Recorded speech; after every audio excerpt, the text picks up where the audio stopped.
YouTube has continued to attack alternative media by demonetizing most of our videos. If you'd like to support the channel, please visit our Amazon store or our Patreon page. Links below. Hey, what's going on, everyone? My name is Matt Jarbo. This is the Mundane Matt channel. And you know, when it comes to dealing with racism, bigotry, Islamophobia, xenophobia, anti-Semitism, prejudice, discrimination, all of these things, it's a very tricky situation to navigate. And I think we all can agree with that.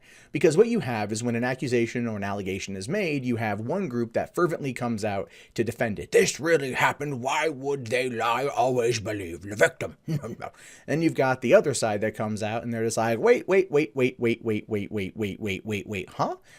Where's proof? You know, please provide that. And then there's that third group of like, this is completely false.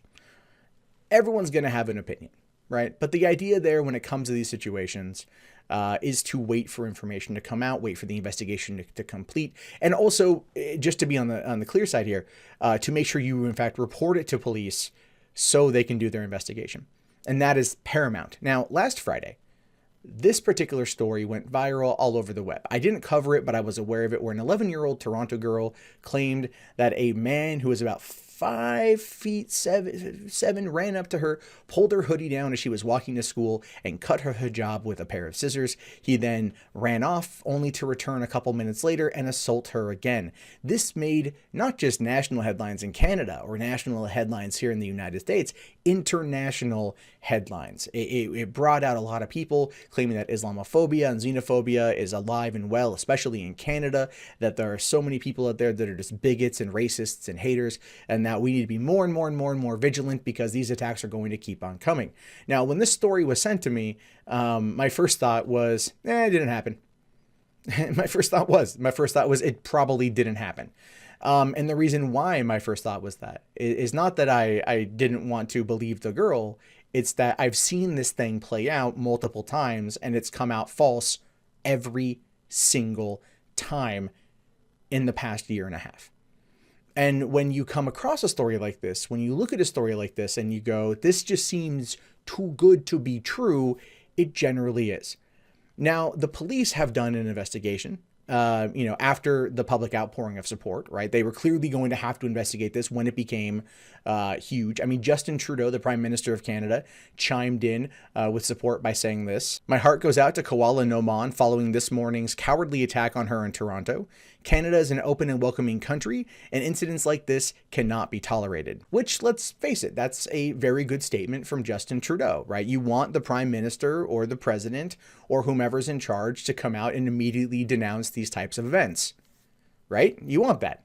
We don't always get it. Oh, you want it. Now, when this happened and the police went into overdrive trying to solve the crime and find this mystery man who was 5'7", they determined after doing their investigation and conducting their investigation that it is in fact false. The little girl made it up. Khwalah Noman, 11 years old, made up a story about being assaulted by a man trying to cut off her hijab. And how do you think people like Justin Trudeau would respond? Well, the answer is they haven't. They've chosen not to comment. And why? Because they legitimately have egg on their face.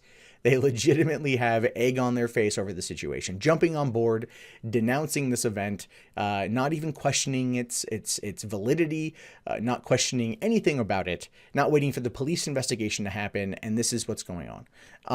And neither did anybody else. No one else questioned it because no one else would question it necessarily. No one in the mainstream media, no one would ever come out and actually make the claim that this wasn't in fact real. And we see that a lot.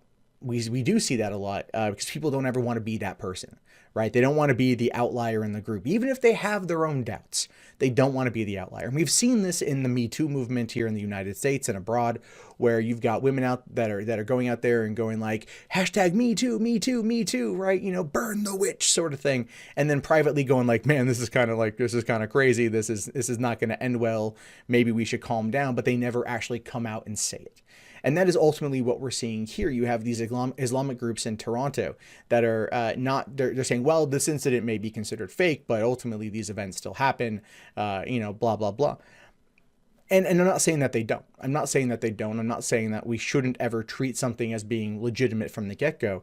And in this particular case, I give the girl credit for going to the police. This could have easily been another one of those situations where they could have just gone to the media and said that she was attacked, painted it as as an Islamophobic attack, and then gone from there. But the cops did their work and everything else, and they proved it to be not real. And I don't know if there's going to be charges filed against this girl. She's 11 years old. I'm sure there's not going to be, but it should serve as a steady reminder that not everything you see in the media is 100% accurate. Sometimes it is best to reserve judgment or withhold commentating until that information is out there.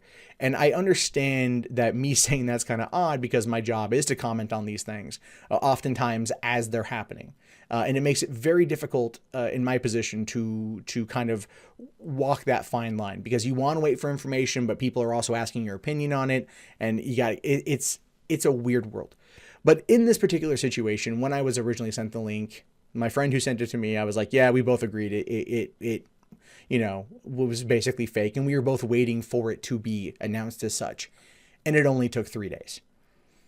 So I just want to put this out there to people like the girl who did this, because there are a lot of people out there that will make up claims for attention. They make up claims because they know that the more salacious the claim, they can get their 15 minutes. They can hope that it will turn into something maybe or whatever. We're in a very, very interesting time politically right now. Our country, our society as a whole is very much divided, more so than ever before. And I don't know what it's going to lead into. I think ultimately all of us really want the same thing. We all want to be able to live in peace, to do what we're going to do, to be happy, and to have equality in the basis of terms. Everyone is equal, no one is better, no one is worse, that sort of thing. It's a hard road to get there, and ultimately we're going to fall. We're going to stumble multiple times. But nothing sets us back further than these kind of allegations, these kind of accusations that ultimately are proven to be false. Because what it does, it gets everyone in a fervor, and they rush out there and they want to get their takes out there and they want to push this agenda because it backs their narrative. And I'm not just saying this instance specifically. There are a lot of other instances in multiple different avenues from multiple different narratives that do the exact same thing. People do this. And as a result of that, it does hurt us. Having a bad take on a situation is one thing. Having a bad take on a fake situation because you know the outrage will get you the attention is not necessarily their fault because they're going off the information that's provided. But at the end of the day, the more false things we see calls everything else into question. And I know that when it comes to false accusations, especially involving sexual assault, you will find feminist after feminist after feminist that will come out and say, this never happens. Until it does, and then they immediately go silent. We have to be more vigilant on these and wait for the authorities to do their work. And that intentionally means going to the authorities, giving them all the information they need in order to bring the perp to justice if the perp exists. And if you are just wanting attention, if you're just doing this because you want your 15 minutes, you're just being a complete asshole. And I just want you to know that. But anyway, what are your guys' thoughts on this? Let me know in the comments below. Sorry to get all preachy at the end there. Just, I get really annoyed at false accusations. Yeah, if you guys haven't already, thumbs up the video, subscribe to the channel if you want more info from me. If you want to support the channel, you like what I do here, you can do so. Links below in the video description. The best way is Patreon, or just turn off that pesky ad block. Or if you just want to watch more content, Monday and Matt and Chill, you can do so right now.